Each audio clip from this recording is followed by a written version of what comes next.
ইবলিস কয়টি হুকুম আল্লাহ সুবহানাহু ওয়া তাআলা অমান্য করেছিল? আমরা সকলেই জানি সে কিন্তু অনেক বড় আবেদ বান্দা ছিল। আবেদ বুঝেন তো, যে অতিরিক্ত আল্লাহ সুবহানাহু ওয়া তাআলার ইবাদত করে তাকে বলা হয় কি? আবেদ। আবেদ ব্যক্তি বা আবেদ বান্দা যে খুব বেশি আল্লাহ সুবহানাহু ওয়া তাআলার ইবাদত করে তাকে বলা হয় আবেদ। তো ইবলিস কি ছিল? আল্লাহ সুবহানাহু ওয়া তাআলার অনেক বড় আবেদ বান্দা ছিল, অনেক বেশি ইবাদত করতে আল্লাহ সুবহানাহু ওয়া তাআলা। যখন আল্লাহ সুবহানাহু ওয়া তাআলা আদম আলাইহিস সালামকে সৃষ্টি করলেন, সৃষ্টি করে সমস্ত ফেরেশতাদেরকে নির্দেশ দিলেন, তোমরা আদমকে কি করো? সিজদা করো। সকল ফেরেশতা কি করলো? আদমকে সিজদা করলো, ইল্লা ইবলিস, ইবলিস ব্যতীত, আবা ওয়াস্তাকবার ওয়া কানা মিনাল কাফিরিন, সে অস্বীকার করলো এবং সে কি হলো? কাফেরদের অন্তর্ভুক্ত হয়ে গেল। সে কয়টি হুকুম অমান্য করেছিল ভাই? শুধুমাত্র একটি হুকুম। সে কিন্তু আল্লাহ সুবহানাহু ওয়া তাআলার অনেক বড় আবেদ বান্দা ছিল। একটু আমার দিক ফোকাস দেন, অন্তরস্থলে কথাটা বোঝেন। সে আল্লাহ সুবহানাহু ওয়া তাআলার অনেক বড় আবেদ বান্দা ছিল, সে শুধুমাত্র একটি হুকুম অমান্য করেছে। কয়টা?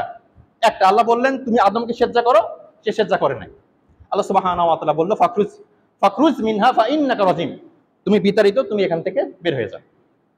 সে তখন আল্লাহ সুবহানাহু ওয়া তাআলাকে বলল, ওয়ালা রব্বি ফাআনযিরনি ইলা ইয়াউমি ইউবআসুন, হে আমার রব, হে আমার প্রতিপালক, আপনি আমাকে কিয়ামত পর্যন্ত অবকাশ দিন, অর্থাৎ কিয়ামত পর্যন্ত আমার হায়াত কি করে দেন? বৃদ্ধি করে দেন। আচ্ছা, ইবলিস আল্লাহ সুবহানাহু ওয়া তাআলাকে মানে না? মানে, বিশ্বাস করে, ভয় করে, সবকিছুই করে, কিন্তু সে শুধুমাত্র আল্লাহ সুবহানাহু ওয়া তাআলার একটি হুকুমকে অমান্য করার কারণে সে অনেক বড় আবেদ বান্দা থেকে শয়তানে পরিণত হয়ে গেছে। এখন আসেন, সুদ কি ভাই? বলেন, সুদ কি? হারাম। ঘুষ কি? হারাম। তাহলে আপনি স্পষ্টভাবে আল্লাহ সুবহানাহু ওয়া তাআলার আইনের বিরুদ্ধে করতেছেন না? তাহলে ইবলিস আর আপনার মধ্যে পার্থক্য কি বলেন? সে তো অহংকার বশত আল্লাহ সুবহানাহু ওয়া তাআলার হুকুম মানে নাই। আল্লাহ তো এখানে হুকুম দিয়েছেন যে সুদ স্পষ্ট হারাম, ঘুষ স্পষ্ট হারাম।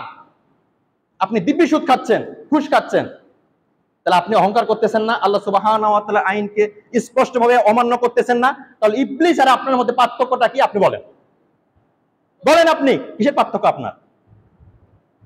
আল্লাহ সুবহানাহু ওয়া তাআলা আমাদের উপরে 5 ওয়াক্ত নামাজ ফরজ করেছেন, আপনি এক ওয়াক্ত নামাজ পড়েন না আর বলেন আমি মুসলিম। আপনি দৈনিক 5টা হুকুম অমান্য করতেছেন, ইবলিস একটা হুকুম অমান্য করেছে, শয়তান হয়ে গেছে, আর আপনি দৈনিক 5টা হুকুম অমান্য করতেছেন আর বলেন আমি মুসলিম। মুসলিম শব্দের অর্থ কি ভাই? মুসলিম শব্দের অর্থ কি? আত্মসমর্পণকারী। মুসলিম শব্দের অর্থ কি? আত্মসমর্পণকারী। আল্লাহ সুবহানাহু ওয়া তাআলার প্রতিটা বিধানের সামনে আপনি আত্মসমর্পণ করবেন, অর্থাৎ প্রতিটা বিধান আপনি মানবেন, তবেই আপনি মুসলিম, অন্যথায় আপনি মুসলিম নন। আল্লাহ সুবহানাহু ওয়া তাআলা যেন আমাদেরকে সঠিক বুঝ দান করেন।